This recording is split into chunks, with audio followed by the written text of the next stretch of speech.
Hello everyone, আসসালামু আলাইকুম। Welcome back to my channel. আশা করি সবাই অনেক ভালো আছেন। আজকে তৈরি করছি নতুন আলু দিয়ে মুরগির মাংসের তরকারি। মুরগির মাংসের তরকারিটা আলু দিয়ে খেতে বেশ ভালোই লাগে, বিশেষ করে গরম ভাতের সাথে। এখানে আমি একটি বড় সাইজের দেশি মুরগি কেটে বেছে পরিষ্কার করে ধুয়ে নিয়েছি। এখানে মাঝারি সাইজের আলু খোসা ছাড়িয়ে কেটে পরিষ্কার করে ধুয়ে নিয়েছি। প্রথমে চুলায় একটি প্যান বসিয়ে তেল গরম করে নিয়েছি। এখন দিয়ে দিলাম পরিমাণ মতো পেঁয়াজ কুচি। পেঁয়াজটা হালকা ভেজে নেব। যেহেতু আলু দিয়ে মুরগির মাংসটা রান্না করব, তাই আমি পেঁয়াজটা একটু কমই দিয়েছি।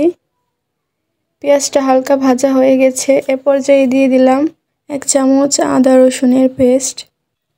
এটা আমি পেঁয়াজের সাথে কিছুক্ষণ ভেজে নেব, এতে করে আদা রসুনের কাঁচা গন্ধটা চলে যাবে।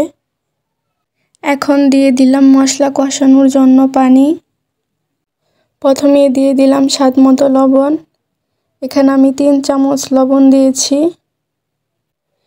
এরপর দিয়ে দিলাম 2 চামচ হলুদের গুঁড়া, দিয়ে দিলাম 2 চামচ মরিচের গুঁড়া। এবার দিয়ে দিলাম 2 চামচ ধনিয়া গুঁড়া, 2 চামচ গরম মশলা গুঁড়া। এবার সবগুলো মশলা একসঙ্গে নেড়ে ভালো করে মিশিয়ে নিচ্ছি। মশলাটা ভালো করে কষিয়ে নেব। দেখতেই পাচ্ছেন মশলাটা কষানো হয়ে গেছে। এই পর্যায়ে দিয়ে দিচ্ছি সবগুলো চিকেনগুলো আমি মশলার সাথে ভালো করে মিশিয়ে নিচ্ছি। এখন কিছুক্ষণ রান্না করব। চিকেনটা কিছুক্ষণ কষিয়ে নেওয়ার পর এবার দিয়ে দিলাম আলু। এখন আলু আর চিকেন একসাথে নেড়ে মিশিয়ে নিচ্ছি। এবার 10 মিনিটের মতো রান্না করে নেব। তরকারিটা একটু পরপর নেড়ে দিতে হবে, তা না হলে নিচে লেগে যাওয়ার সম্ভাবনা থাকে। আমি আরও কিছুক্ষণ রান্না করে নেব। তরকারিটা কষানো হয়ে গেছে। এ পর্যায়ে দিয়ে দেব পরিমাণ মতো ঝোল।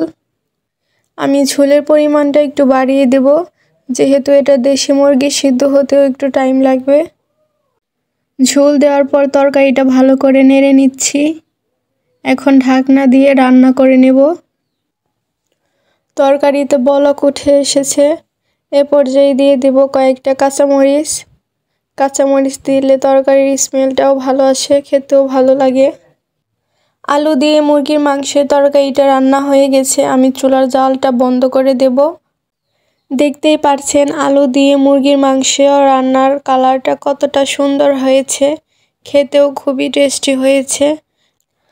আশা করি আপনারাও বাসায় ট্রাই করবেন এভাবে। আর ভিডিওটি ভালো লাগলে অবশ্যই লাইক এবং সাবস্ক্রাইব করে আমার পাশে থাকবেন। চলে আসবো নতুন ভিডিও নিয়ে। সবাই ভালো থাকবেন। আল্লাহ হাফেজ।